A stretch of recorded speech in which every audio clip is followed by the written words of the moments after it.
Okay, so good morning. Today, gagawa tayo ng video tutorial paano mag-provide ng help sa ating bagong system ng PHGH. So, punta lang tayo sa ating Google Chrome.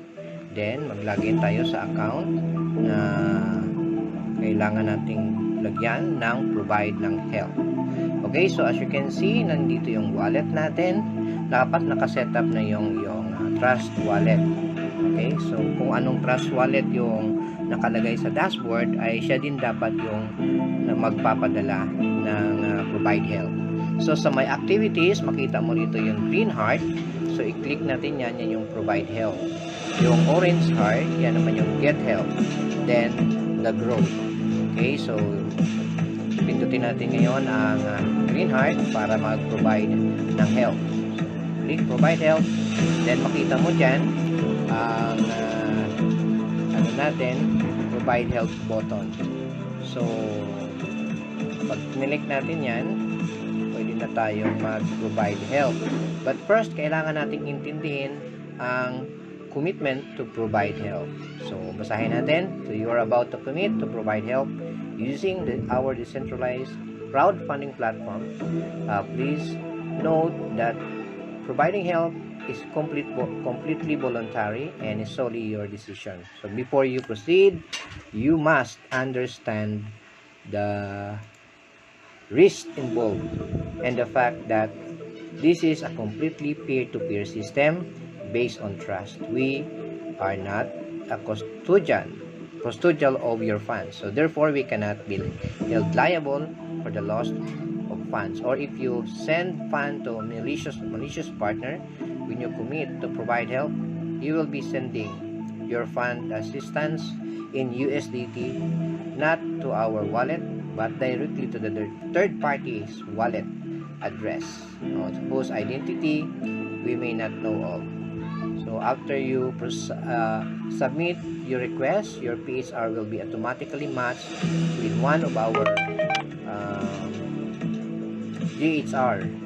So once it's assigned, you will be required to fulfill your commitment within a 48-hour time frame. So failure to do so will deactivate your account, and you will be required to reactivate by paying the standard activation fee of $5. So the reason for this is for us to maintain a smooth and healthy ecosystem by rewarding those who are true to their promise to help, and penalizing those who do not adhere in community rules. By submitting the request, you agree to be bound by the terms and conditions. So dito makita natin ang selection ng mga provide help natin. Okay, so can start sa $50.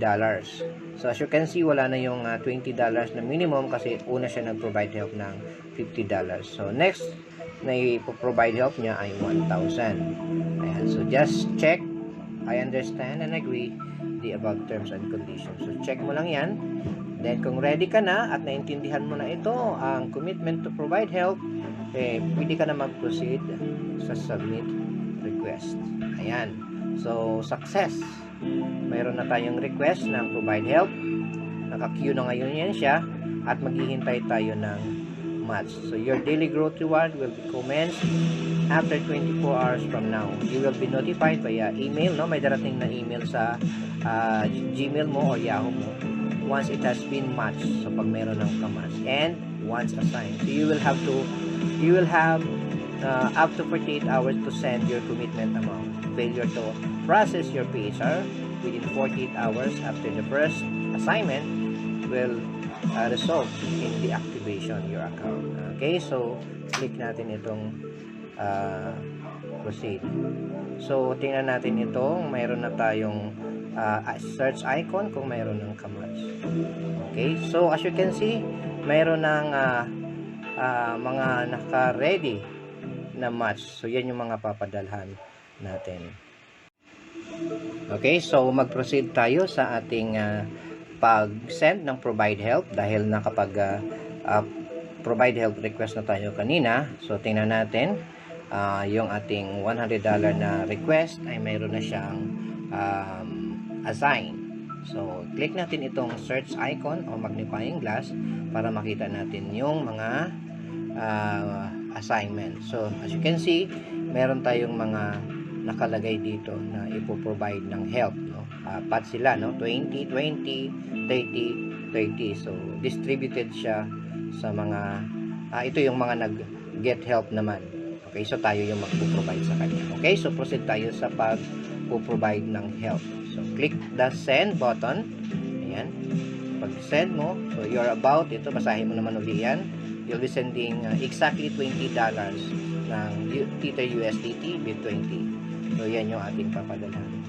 So, yung wallet address na papadala natin, ayan siya. Okay, so i-copy lang natin yan. Then, punta tayo sa ating Trust Wallet. So, pagpunta natin sa Trust Wallet, okay, so tayo yung magpapadala na ng amount na $20 sa kanyang USDT. So, just click send, paste the wallet address niya, and type the amount, $20. Okay, then proceed. So, napakadali lang siya, no? Parang nagsisend ka lang ng GCash. Then, confirm. Okay, so papadala na natin siya. And kailangan nating i-copy paste yung transaction hash, no? So, just click transaction detail, then more details. Ayan. So lalabas ngayon yung transaction hash sa BSCAN. So i-copy lang natin itong transaction hash. Yeah, just copy the copy icon. Ayan. So na-copy na natin siya. Pagka-copy, so you just need to wait mga 30 seconds. That's also equivalent to 30 blocks.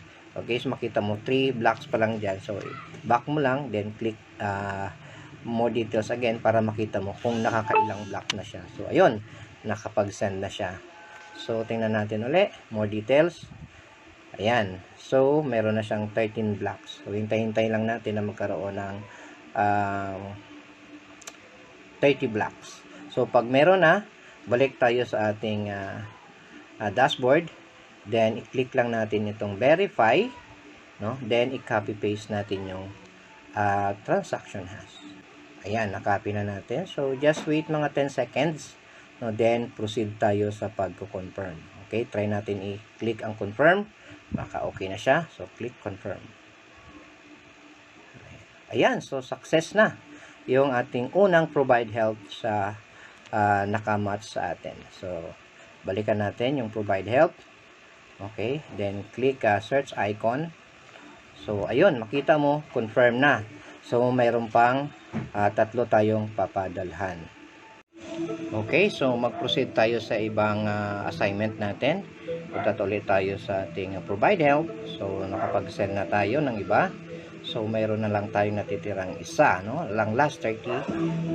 So mag-send ulit tayo. Then copy natin yung kanyang wallet address. Copy. Then punta tayo sa Trust Wallet. At padala natin yung last na nakamatch sa atin. Okay. So send, paste, type the amount, $30. Then next. So napakadali lang, diba? So super bilis lang. Basta available yung ating USDT. Then click transaction detail for the last more detail. Ayan. Mapapadala na natin yung pang-apat na assignment natin at makomplete na natin yung $100 na provide help natin. At next day, mag-start na yung kanyang 1.67%. Okay? So, okay, wait natin ng konti. Then, proceed tayo sa verifying ng ating hash code. Okay, so paste natin yung hash code natin dito. Paste. Ayan. Then click confirm. Ayan, tingnan natin. Ayan. So we're done sa ating apat na match. So makita natin dito na 100% completed na. So check natin yung icon. Ayan, so completed na lahat. Check na siya. Okay, so as you can see, sa nakalock in na natin ngayon ay 152 kasama yung growth. So click mo yung blue, ito yung growth. So makita mo dyan, Okay, so 100%. Tomorrow mag-start na yung growth niya. Okay, so ayan. So dito mo makikita yung daily growth mo na 1.67 growth rate. So balikan natin ito tomorrow kung meron na siya. Okay, so ganun lang kabilis yung ating pag-process ng provide ng health. Okay, so have a good day. What is PHGH World? PHGH World is a mutual aid community where you help each other. Help is important in everyone's life. PHGH World can be a helping hand forever. Participate in the system by providing minimum help, equivalent to $20 USDT, to another participants and rewarded by system with credits called DGR. This DGR grows 1.66% daily. Next time you need financial help, this GDR is great asset. PHGH is not a wallet, not a bank, not corporation. There's no boss, no owner. PHGH World is a self-managed community by participants. Be part now and start helping.